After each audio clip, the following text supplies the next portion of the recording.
In 1981, a scientist flying over Peru spotted 80,000 hectares of geometric patterns no outsider could explain. Remnants of a lost farming system that once fed an empire at 12,500 feet, without modern fertilizers. When researchers rebuilt those ancient waru fields, potatoes produced 3 times the yield compared to today's technology.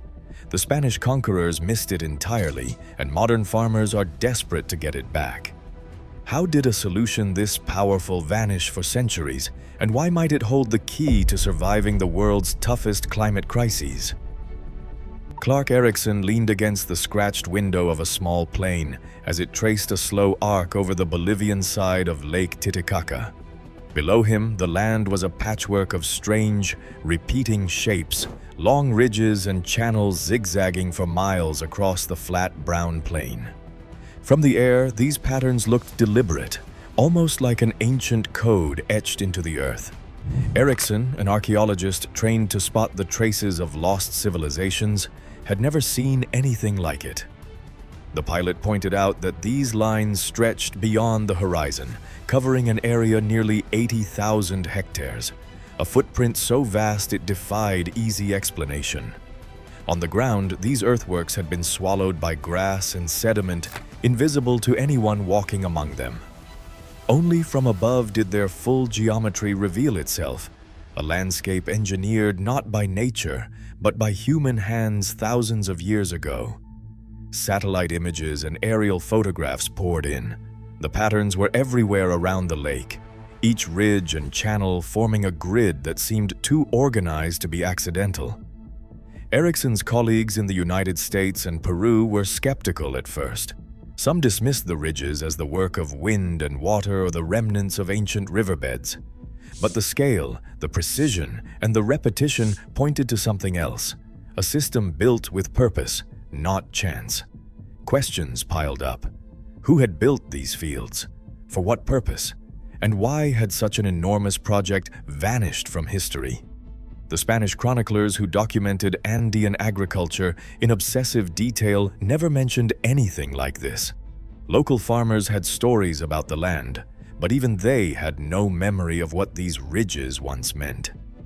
Erickson began piecing together clues from soil samples, old maps, and the oral histories of Aymara communities. The patterns were too regular, too consistent, to be anything but the work of ancient engineers. Each raised bed was paired with a water channel, forming long, looping rows that snaked across the pampas. The evidence pointed to a system designed to solve problems that still haunt highland farmers today: frost, drought, floods, and poor soil. The deeper Erickson looked, the more the mystery grew. These fields hinted at a lost technology that might have fed entire cities, then slipped out of memory for centuries. The aerial puzzle had opened a door, but the story behind it remained buried under centuries of silence and grass. To find answers, Erickson would have to look not just at the patterns, but at the people who once worked this land, and at the civilization that rose and fell on the shores of the world's highest navigable lake. High on the windswept plains of the Andes, the Tiwanaku civilization built a city that rivaled any in the ancient world. Their capital, Tiwanaku, rose near the southern shore of Lake Titicaca at an altitude of 12,500 feet, far above the tree line, where the air is thin and every night threatens frost. Here, the sun burns during the day, but after sunset, temperatures can plunge below freezing in a matter of hours. Rainfall comes in bursts, sometimes flooding the land, sometimes disappearing for months. The soil, laced with salt and minerals, resists easy cultivation. Yet somehow, this place became the heart of a thriving society. Between 300 BC and 1000 AD, Tiwanaku grew from a collection of villages into an urban center supporting hundreds of thousands of people. Archaeologists have traced the outlines of stone temples, ceremonial gateways, and vast plazas, evidence of a complex culture with deep religious and political roots. But the real secret to Tiwanaku's rise lay not in its monuments, but in its fields. Survival here required more than luck or brute force. It demanded invention on a grand scale. The population boom depended on turning the harsh altiplano into a breadbasket. Traditional flat-field farming failed in these conditions. Crops planted directly in the ground froze at night, drowned in the rainy season, or withered during droughts. The stakes were high. Without a reliable food supply, the city's builders, priests, and artisans could not survive, let alone flourish. Hunger and instability threatened every generation. Tiwanaku's engineers responded with a radical solution. They reshaped miles of wet, grassy pampas into a patchwork of raised beds separated by water channels. These were not small garden plots. They covered tens of thousands of hectares, stretching as far as the eye could see. Each bed stood above the floodplain, safe from rising waters. The channels trapped precious rainfall and moderated the wild temperature swings, creating a microclimate where potatoes, quinoa, and other Andean crops could thrive. Over centuries, these fields turned the unpredictable highlands into a reliable source of abundance. This agricultural transformation allowed Tiwanaku to feed a dense population and support a powerful state. Surplus harvests fueled monumental construction and long-distance trade, tying together communities across the Altiplano. But the system's scale also made it vulnerable. Around 1000 AD, after centuries of success, Tiwanaku collapsed. Archaeological evidence points to a period of prolonged drought and social upheaval. The fields, once the pride of the empire, fell silent. When the Spanish arrived 5 centuries later, they found only abandoned ridges, overgrown and forgotten, their purpose lost to memory. The knowledge that had sustained a civilization was buried beneath the grass, waiting to be rediscovered. Waru waru, the Quechua word for ridge, describes a landscape shaped by human hands into a pattern of raised beds and water channels. Each bed stands between 1 and 3 feet above the surrounding plain, built from the very soil that once made farming so difficult. The beds stretch 4 to 10 meters wide, sometimes running as long as a football field, with water-filled channels separating each row. This rhythm repeats over and over, creating a geometric grid that can cover thousands of acres. From above, the design looks almost mathematical. Parallel ridges, snaking channels, and the occasional gentle curve where the land dips or rises. The scale is staggering. In some places around Lake Titicaca, the beds run side by side for up to 100 meters before ending at the next channel. Archaeologists have measured fields that span entire valleys, with the pattern continuing for miles in every direction. The channels themselves are not just ditches, they are wide and deep enough to hold water year-round, forming a living network that ties the beds together. The construction is simple but effective. Soil is dug from the channels and mounded onto the beds, raising them above the flood-prone ground. Over time, the beds become more fertile as silt and organic matter build up. The channels, meanwhile, collect rain and runoff, storing water for dry spells and creating a buffer against sudden floods. Each element of the design serves a purpose, and the whole system works as a single, interconnected machine. For the people who built them, these fields were more than just farmland. They were a way to shape the environment, turning the unpredictable pampas into a place where crops could thrive. The name Waru Waru carries that memory, a landscape engineered not just for survival, but for abundance. Waru Waru fields work because they turn the harsh landscape into an ally. The secret lies in the way water, soil, and temperature interact across every ridge and channel. During the day, sunlight heats the water in the surrounding canals. At night, when temperatures plummet, that stored warmth radiates back toward the beds, keeping the soil about 1 degree Celsius warmer than the ground nearby.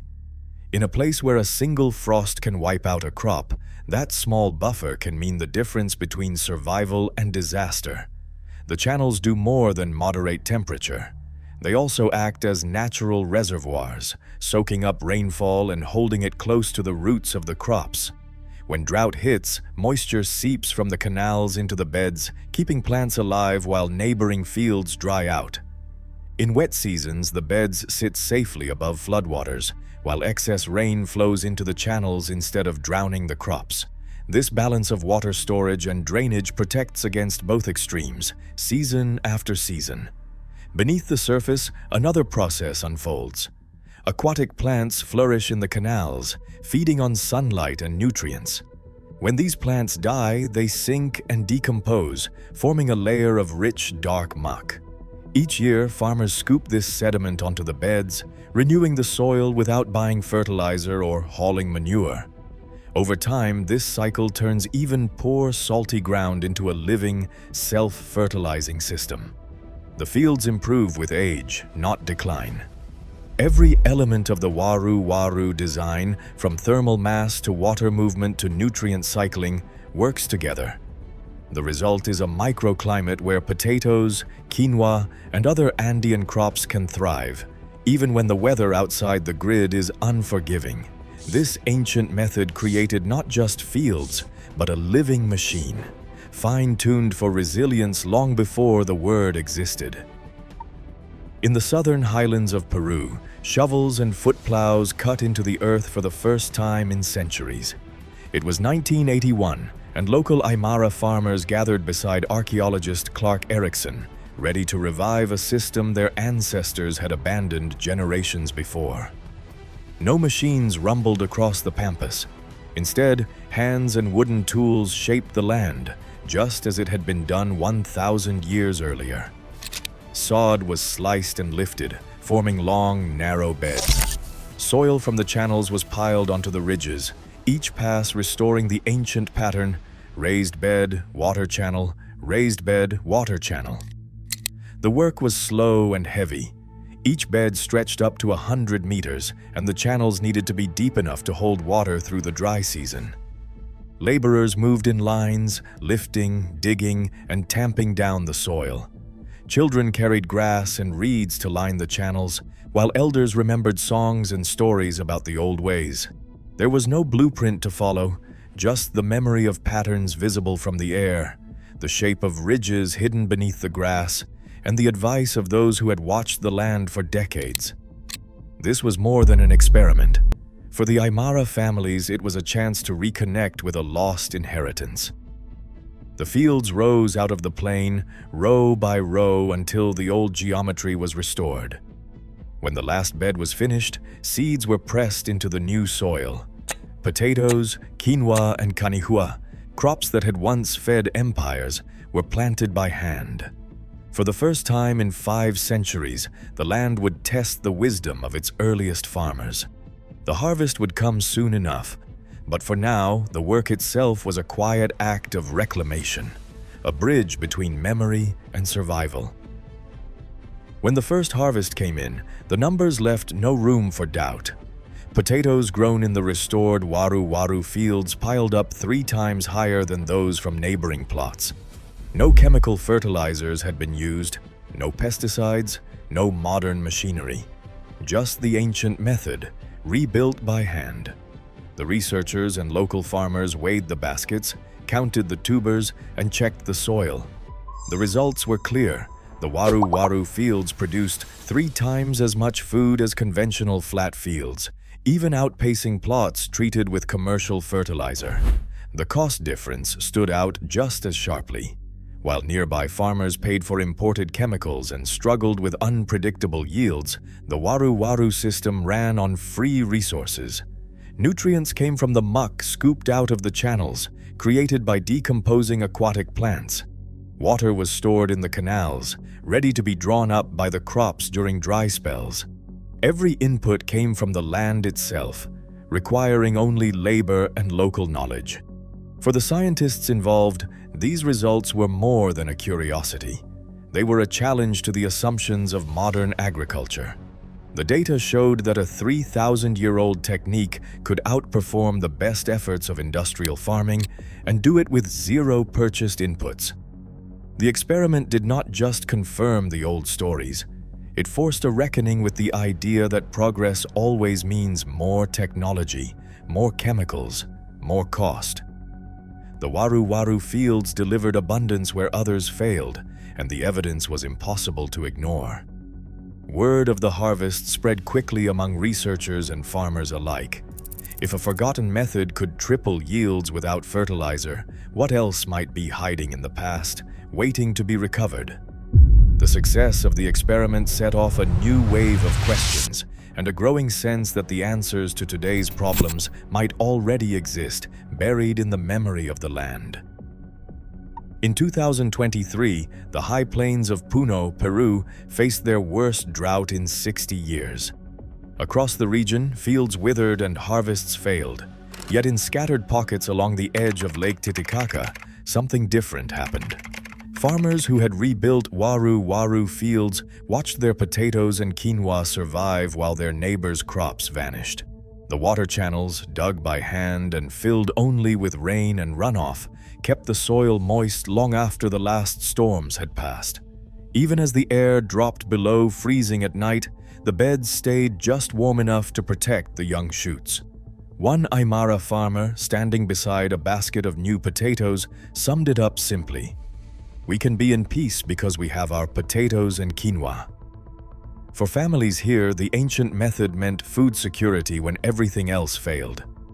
In a year when modern agriculture faltered, waru-waru fields quietly delivered what mattered most: a reliable harvest and hope for the seasons ahead. Rebuilding waru-waru fields starts with a simple blueprint. Raised beds between 3 and 4 feet wide are separated by water channels 1 to 2 feet across and just a few inches deep. The soil dug from the channels forms the beds, and each year, nutrient-rich sediment is lifted out and spread back onto the crops. This design works at any scale, from backyard gardens to community plots stretching for hundreds of meters. The same principle, bed, channel, bed, creates the self-sustaining agricultural cycle that once fed empires. Scaling up requires more than shovels and know-how. In Peru and Bolivia, rural development programs and NGOs now offer funding, technical advice, and seeds to help communities restore these ancient systems. Government pilot projects support Aymara and Quechua farmers with grants for tools and training, while local leaders organize communal work parties to share the labor. Yet building waru-waru is hard work. The initial effort is intense, and land tenure can complicate expansion, especially on communal pampas. Success depends on community cooperation and clear land rights as much as on water and soil. The waru-waru revival is not just a return to the past, it is a practical roadmap for food security. Extension agents provide guidelines for adapting bed and channel dimensions to local soils and crops. Policymakers are taking note, recognizing that resilience can come from restoring what was nearly lost. The lessons are clear. With the right support, ancient knowledge can become tomorrow's solution. Fertilizer prices keep rising, and climate extremes hit harder each year. Yet in Peru, fields once abandoned now outproduce modern farms, using nothing but ancestral design and local knowledge. As scientists confirm triple yields, the real question isn't if ancient wisdom works, but why we so often ignore it. Sometimes the future of food is buried in plain sight. Share your thoughts below.